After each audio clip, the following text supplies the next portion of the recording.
Gas ഇല്ലെങ്കിൽ എന്ത് ചെയ്യും? അന്നം മുട്ടും, ചായ കുടി മുട്ടും. അത് മാത്രമല്ല, മരിച്ച ശ്മശാനത്തിൽ ശവമടയ്ക്കാനും കഴിയൂല. കോഴിക്കോട് പൊതുശ്മശാനത്തിലെ ഗ്യാസ് പ്രതിസന്ധി. ഒരു വാതകച്ചൂള മാത്രമാണ് ഇപ്പോൾ പ്രവർത്തിക്കുന്നത്. ഇന്നലെ 4 മൃതദേഹം മടക്കി അയച്ചു. അടിയന്തര ഗണത്തിൽപ്പെടുത്തി ഗ്യാസ് അനുവദിക്കണമെന്നാണ് ആവശ്യം. അഭിജിത്ത് മുഴക്കുന്നുണ്ട് കൂടുതൽ വിവരങ്ങളുമായി ശ്മശാനത്തിൽ നിന്ന്. അഭിജിത്ത്, വളരെ ആശങ്കപ്പെടുത്തുന്ന വാർത്തയാണ്. ചായ കൂടി നമുക്ക് വേണ്ടെന്ന് വയ്ക്കാം, ഭക്ഷണം വേണമെങ്കിൽ വേണ്ടെന്ന് വയ്ക്കാം, അന്നം വേണമെങ്കിൽ നിയന്ത്രിക്കാം, ബുഫേ വേണ്ട അലാക്കാട്ട മതി എന്ന് പറയാം, പൊറോട്ട വേണ്ട പകരം കഞ്ഞി മതി എന്ന് പറയാം. പക്ഷേ മരിക്കാനിരിക്കുന്ന മനുഷ്യർ അഥവാ മരിച്ചു പോകുന്ന മനുഷ്യരെടുത്ത് മരിക്കരുതെന്ന് പറയാൻ പറ്റുമോ?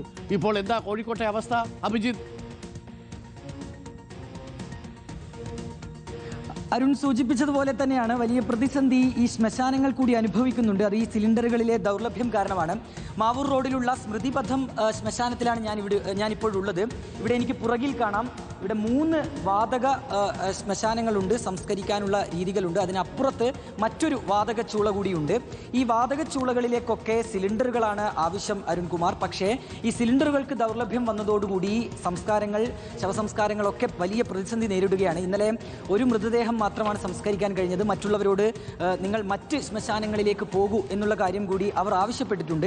ഇതിൻ്റെ ഒരു രീതി കൂടി നമുക്ക് പറഞ്ഞുതരാം അരുൺകുമാർ. അതായത് ഒരു മൃതദേഹം സംസ്കരിക്കാൻ 1.5 സിലിണ്ടർ വേണം എന്നുള്ളതാണ് കണക്ക്. അങ്ങനെ ഈ 1.5 സിലിണ്ടർ ആവശ്യമായി വരുമ്പോൾ ഏതാണ്ട് 12 സിലിണ്ടറുകൾ ഒരു ഒന്നിച്ച് യോജിപ്പിക്കുകയും ശേഷം അല്പാൽപമായി ഈ സിലിണ്ടറുകളിൽ നിന്ന് ഗ്യാസുകൾ കൊടുത്ത് അങ്ങനെ സംസ്കാരം നടത്തുക എന്നുള്ളതാണ് ഇതിൻ്റെ ഒരു രീതി. ഇവിടെയുള്ള സിലിണ്ടറുകളാണിത്. അങ്ങനെ മൊത്തം 10-12 സിലിണ്ടറുകൾ ഉണ്ട്. ഇവ ഏകദേശം തീരാനായിരിക്കുന്നു. 1.5 സിലിണ്ടർ മാത്രമാണ് ബാക്കി. അപ്പോൾ ഇനി ഇവിടേക്ക് മൃതദേഹം എത്തിക്കഴിഞ്ഞാൽ അത് പ്രതിസന്ധിയാകും. അതിൽ ഒരു ഇടപെടൽ ഉണ്ടാകണം. പ്രത്യേക വിഭാഗമായി കണ്ടുകൊണ്ടുള്ള ഒരു ഇടപെടൽ വേണം എന്നുള്ള ആവശ്യമാണ് ഇപ്പോൾ ഈ ശ്മശാനവുമായി ബന്ധപ്പെട്ടവർ നടത്തിയിട്ടുള്ളത്. ഇന്നിപ്പോൾ ഇവിടെ ഒരു മൃതദേഹം കൂടി എത്തിക്കുന്നുണ്ട്. ആ സംസ്കാരം കൂടി ഇവിടെ നടക്കും. അതിനുശേഷം മറ്റുള്ളവർ ഇവിടേക്ക് ഫോൺ വിളിക്കുകയും അങ്ങനെ വിളിക്കുന്നവരോട് ഇവർ കാര്യങ്ങളൊക്കെ വ്യക്തമാക്കുന്നുണ്ട്. ഇവിടെ നിലവിൽ ഇപ്പോൾ അങ്ങനെ ഒരു സൗകര്യമില്ല, നിങ്ങൾ മറ്റ് മാർഗങ്ങൾ നോക്കണം, മറ്റ് ശ്മശാനങ്ങളിലേക്ക് പോകണം എന്നുള്ള കാര്യമാണ് നിലവിൽ ഇവർ ഏതായാലും പറയുന്നത്. ഏതായാലും അരുൺകുമാർ, ഒരു പ്രതിസന്ധി അരുൺ സൂചിപ്പിച്ചതുപോലെ തന്നെ ഇവിടെ ഉണ്ടാകുന്നുണ്ട്. അത് കൃത്യമായ രീതിയിലുള്ള ഈ സിലിണ്ടറുകളുടെ ദൗർലഭ്യമാണ്. അത് ഏത് രീതിയിൽ പരിഹരിക്കാൻ കഴിയും എന്നുള്ളതാണ് പ്രധാനപ്പെട്ട ചോദ്യം. മറ്റേതെങ്കിലും പ്രത്യേക വിഭാഗമായി പരിഗണിച്ചുകൊണ്ടുള്ള ഒരു ഇടപെടലാണ് ഇവർ നിലവിലേതായാലും ആവശ്യപ്പെടുന്നത്. ഇവിടെ ഈ വാതക ചൂള മാത്രമല്ല, ഇലക്ട്രിക്കൽ ചൂളയും അതായത് വൈദ്യുതി ചൂളയും ഒപ്പം തന്നെ പരമ്പരാഗത ചൂളയുമുണ്ട്. പക്ഷേ നിലവിൽ അവ രണ്ടും പ്രവർത്തിക്കുന്ന സാഹചര്യത്തിലല്ല ഉള്ളത് എന്ന കാര്യം കൂടി ഇപ്പോൾ ഒരു പ്രതിസന്ധിയായി മാറുന്നുണ്ട്. അതായത് ഏക ആശ്രയം ഈ വാതക ചൂളകളാണ്.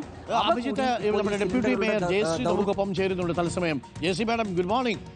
ഈ കാര്യങ്ങൾ കുറച്ച് പ്രതിസന്ധിയിലേക്ക് പോവുകയാണ്. ഇനിയിപ്പോൾ ഒരു ഗ്യാസ് ചൂള മാത്രമേ ഉള്ളൂ എന്നാണ് പറയുന്നത്. നാളെ കഴിഞ്ഞാൽ എന്ത് ചെയ്യും? യഥാർത്ഥത്തിൽ സ്മൃതിപഥത്തില് നമുക്ക് 2 പരമ്പരാഗത ചൂളയും ഒരു ഇലക്ട്രിക്കൽ ചൂളയും 4 ഗ്യാസ് ചൂളയുമാണ് ഉള്ളത്.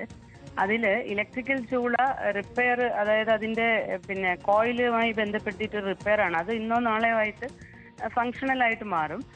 മറ്റേ ചൂള വർക്ക് ചെയ്യുന്നുണ്ട്, പരമ്പരാഗത ചൂള വർക്ക് ചെയ്യുന്നുണ്ട്. ഗ്യാസിന് പ്രതിസന്ധി ഉണ്ട്. ഇന്നലെ ഗ്യാസ് ആവശ്യത്തിന് കിട്ടാത്തൊരവസ്ഥ ഉണ്ടായിരുന്നു. അപ്പൊ അത് ശ്രദ്ധയിൽപ്പെട്ട സമയത്ത് നമ്മൾ ഏജൻസികളുമായി ബന്ധപ്പെട്ടു. അപ്പൊ അവര് അടിയന്തര സാഹചര്യം എന്നുള്ള രീതിയിൽ ശ്മശാനങ്ങൾക്കുള്ള ഗ്യാസ് കൊടുക്കുന്നതിനുള്ള അനുമതി ഇല്ല എന്നാണ് പറഞ്ഞിരിക്കുന്നത്. അതുകൊണ്ട് നമ്മൾ കമ്പനികളുമായിട്ട് നേരിട്ട് ബന്ധപ്പെട്ടിട്ട് ഈ പ്രതിസന്ധി പരിഹരിക്കുന്നതിനുള്ള നടപടികളിലേക്ക് പോവാണ്. അപ്പൊ അതിനുള്ള കാര്യങ്ങൾ ഇന്ന് ചെയ്യാൻ വേണ്ടി വിചാരിക്കുന്നുണ്ട്. അപ്പൊ അവരെ നേരിട്ട് ബന്ധപ്പെട്ടിട്ട് ഈ പ്രശ്നത്തിന് ചെയ്യുന്നതിനുള്ള നടപടികളിലേക്ക് പോകുന്നുണ്ട്. ചെറിയ പ്രതിസന്ധി ഉണ്ട്, പക്ഷെ കൂട്ടിയിട്ടില്ല.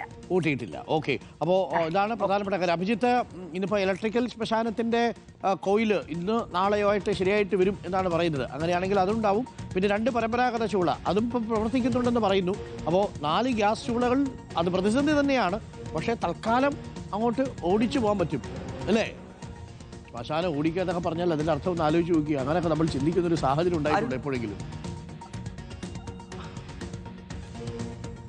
അരുൺ, അങ്ങനെ തന്നെയാണ്. തൽക്കാലം എന്ന് പറയുമ്പോൾ നിലവിലുള്ള സിലിണ്ടറുകൾ ഉപയോഗിച്ച് ഒരു മൃതദേഹം സംസ്കരിക്കാൻ കഴിയുമെന്നുള്ളതാണ് ഈ ശ്മശാനത്തിലുള്ളവർ നമ്മളോട് പറഞ്ഞത്. അതായത് 25 കിലോ ഗ്യാസ് ഒരു മൃതദേഹം സംസ്കരിക്കാൻ ആവശ്യമായി വരും. അതായത് 1.5 സിലിണ്ടർ. ആ സിലിണ്ടറാണ് ഇവിടെ ബാക്കിയുള്ളത്. ഈ സിലിണ്ടർ കൂടി കഴിഞ്ഞാൽ പിന്നെ മൃതദേഹം സംസ്കരിക്കാൻ കഴിയില്ല. അതാണ് ഇവിടെ ഇപ്പോൾ നിലവിൽ ഇവിടേക്ക് ഈ സംസ്കാരവുമായി ബന്ധപ്പെട്ട് വിളിക്കുന്നവരോട് ഈ ശ്മശാനത്തിലുള്ളവർ നൽകുന്ന മറുപടി.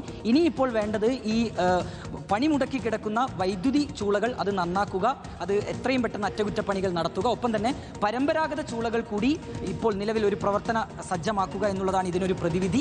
ഒപ്പം തന്നെ ഗ്യാസ് ക്ഷാമം ശ്മശാനത്തെയും ബാധിച്ചു തുടങ്ങിയിരിക്കുന്നു എന്നുള്ളതാണ്.